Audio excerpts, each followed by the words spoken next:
we grapple with this unprecedented lockdown, and remember we're just in day one, the big question, the other big question on everyone's mind is how will we deal with the economic fallout of what we have been seeing? Now, former Finance Minister P. Chidambaram, while welcoming the 21-day lockout, has come up with a 10-point action plan. Joining me now to speak more on this is Mr. Chidambaram. Thank you so much for speaking with us here at ET Now. Let me begin by asking you about this 10-point action plan, which focuses clearly on putting money and food in the hands of those who need it the most. Do we have the kind of fiscal room right now for such aggressive payouts, and is that, you think, one of the reasons why we haven't seen this kind of a plan coming from the government so far? Government is lax in not announcing a plan, but I hope they will announce within the next 24 hours. This is the shortest term of the immediate relief plan. This is putting cash in one pocket and food in another pocket for the poor, the daily worker, the self-employed, the worker who's lost his job or who's likely to lose his job shortly, the tenant farmer, the agricultural worker. So you have to put cash in one pocket and food in another pocket. Therefore, my plan addresses the first and the most immediate part of a long-term revival plan.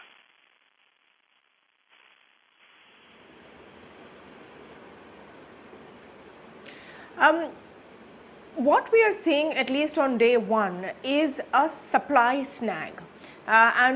This could be because, of a few niggles here and there in implementing the lockdown. How concerning is this supply snag right now? Because to be able to decide which, people go through and which don't for the police seems to be difficult all across the country. You're losing focus. I'm sorry, Tamanna. The focus must be on ensuring people have food, medicine, and cash in their hands. Cash can be provided by the government, thanks to technology and the millions and millions of bank accounts we have opened for different categories. I've spelled them out in the plan. Food. We are sitting on a stock of food which is far, far in excess of the buffer stock. We can easily give 10 kilograms to every family to begin with, and we can review it after about 3 weeks or a month. And cash. It's cash which gives comfort to the poor. Put cash in their pockets, and you will find that the response to the lockdown will be much more ready and much more willing. People will understand that the government is serious about the lockout, because where the lockout is punitive, the government has approached the problems with great compassion.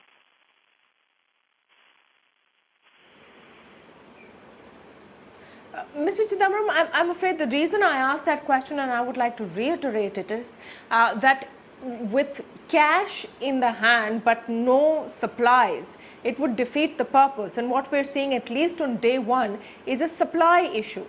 Which is why I would like to know your opinion on handling the supply issue as well. We're also seeing in some pockets, a sudden inflation of prices, which will make sure that those who can afford to pay more, but those who can't will have to struggle. So even that cash will then not be enough after a different point. Do you think that the supply issue is not really important at this stage? It is important, but that's not the main issue. Supply chains, the supply channels will be disrupted for a day or two.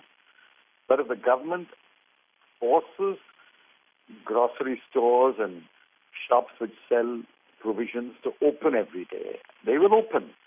In fact, on television, I've seen many of them are willing to open, provided the government makes it very clear that they can remain open and their employees can come. Just like security personnel are being allowed to go and medical personnel are allowed to travel, you should allow these shopkeepers, employees also to allow to travel to their shops. That can easily be done by government assuring them, yes, you can go to a shop, you can go to a grocery store. And then the supply will start. People are growing vegetables, people are growing fruit, people are producing milk every day. They will have to come to the markets. They can't rot in the villages or in the suburbs. It will happen. We are only concerned about supply of food, milk, and medicine. Others can wait. We're not talking about supply of shoes or supply of clothes now. Focus on food, milk, medicines. The supply chain will straighten itself out in a day or two, provided government shows the will.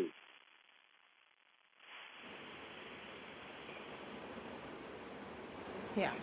So I just want to come back to the 10-point plan, Mr. Chidambaram, and in it you have looked at broadly covering most of the categories of people who would be very vulnerable right now, from farmers, tenant farmers, migrant labor, etc. A lot of these measures would include direct benefit transfer.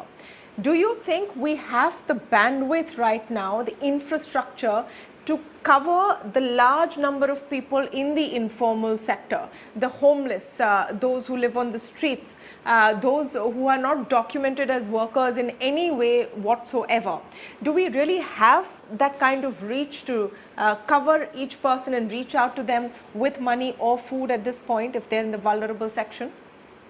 One of my points deals with this precise category. People who are so poor and destitute that they don't fall under any of the earlier categories. So you open in every ward a registration counter, in every block of this country a registration counter, and ask people to register. See, in a state like Kerala or Tamil Nadu, very few people will register. In a state like Bihar or Orissa, maybe many more hundreds will register. But they don't register. Take their Aadhaar number. If they have not received a benefit under any of the other categories, because all the other categories, bank accounts are seeded with Aadhaar, immediately open a bank account for this person and put some money in that bank account. I said put a certain amount of money in the bank account. This number is not going to be unmanageably large, except in the very poor states. In fact, in the southern states, there will be very few who will register because they will come under one of the other categories.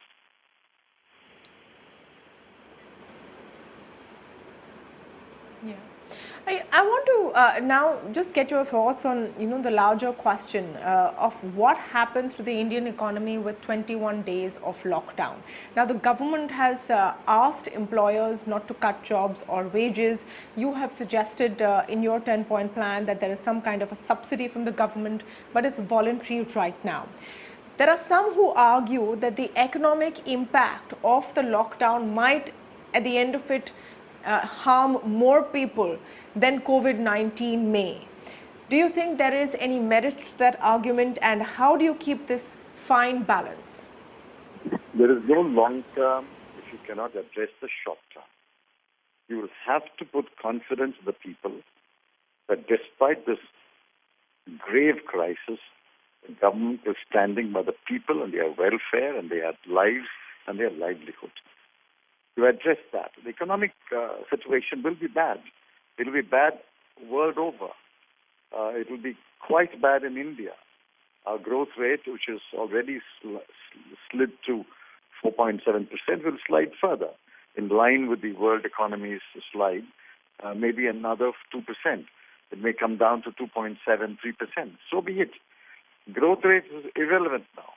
What is important is not to slip into a recession. What is important is make sure that people have livelihood support. Therefore, provide the money for that, and we can review it every 30 days. And these are not unreviewable measures. They can be reviewed as we go along, depending upon how severe the COVID-19 impact is. Nobody knows. We are all looking at an uncertain future. So we'll have to improvise as we go along, as we have more information.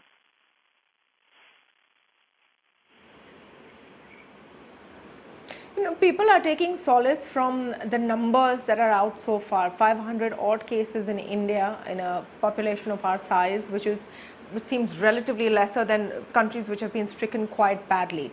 Does that make you feel optimistic, Mr. Chidambaram? Because the question also is whether we are testing enough. We are not testing enough. I think that is accepted across the board. We are not testing enough. Only today we have raised the number of tests to 12,000 tests a day. And for a country with 130 crore, that is a pittance. We have to increase the testing. But let's assume that the numbers are broadly correct.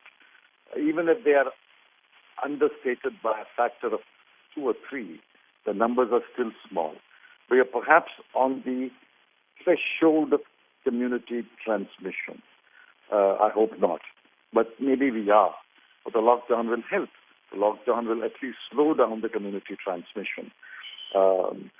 Therefore, I think it's better to be safe than sorry. So we should have locked down, according to me, a week or 10 days ago. But it doesn't matter. We have locked down now. Let's deal with the lockdown. And let's not take too much comfort in the small numbers. Because these small numbers could be deceptive. These small numbers could be true. I'm willing to give the benefit of doubt to the government, which is putting out these numbers. I'll accept those numbers. But let's work to keep the numbers low.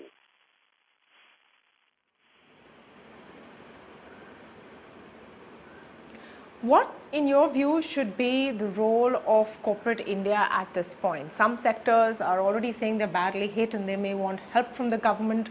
Other large companies, of course, are trying to see how they can contribute to this effort, which is nothing short of fighting a war. What do you think should be the inputs coming from industry? Industry must commit itself to maintaining current levels of employment and current level of wages. All that we are saying is pay wages for the month of the lockdown. Government will reimburse it. If it goes into a second month, pay wages for the second month. Let's assume it goes for 3 months or 4 months. Pay wages for the 4 months. It doesn't matter whether you're producing or not. Pay wages. Government must reimburse those wages. But if industry lets down the people of India by either curtailing employment or curtailing wages, that will be a great disservice by the industry to this country. This is more than a war. Imagine how industry rose to the occasion in England where they fought the war. This is more than a war.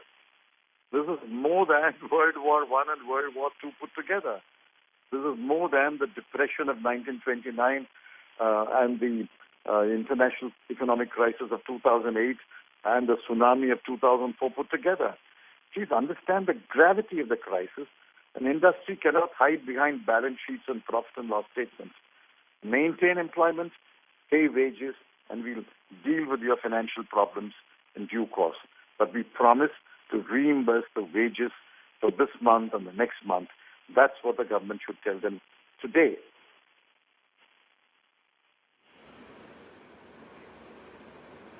Just one last question, Mr. Chidambaram, and I've not really made this interview political at all, but I would like to have your view on how the Modi government is handling the crisis currently. In some things, we've been lauded for being ahead of the curve in shutting down our borders, etc. People are questioning our testing, but it is a challenging time. Your take on how we are, dealing with this situation right now and how the government is dealing with it? There are good points and bad points. It's not important to list them now. We may have delayed a few things by a few days, but that's again behind us. Let's start from yesterday. I said so in my statement. Yesterday is a watershed moment. Let's start with the Prime Minister's announcement yesterday for lockdown. Let's put all the earlier debates behind us. Yesterday onwards, the government has announced a lockdown, but it is, to my mind, I can't understand why it's delaying announcing the package. What is the difficulty in working out a package? Sitting alone and in touch with a few economist friends, I'm able to write a 10-point package. I'm sure there are better minds and greater information within the government to write a 5-point, 6-point, 15-point plan in a day. We've been working on it since March 20 when the Prime Minister announced an economic task force. I sense a certain degree of hesitation and timidity which is incomprehensible to me. This is the time to act boldly, to act now. That was Mr. P. Chidambaram, former finance minister, talking about his 10-point plan and how this will go forward. I think big takeaway, there seems to be support for what the government is doing. This is the time when politicians are putting their differences aside and understating how we face a crisis which is unprecedented and calls for newer approaches. We'll take a very short break, and on the other side, this is truly news you can use. A 21-day lockdown, an uncertain future, and constant information bombardment can lead to, the corona blues. Are you suffering the corona blues? Well, you're not the only one. On the other side, we're going to talk about how to keep your chin up and your spirits lifted in these tough times. Do come back.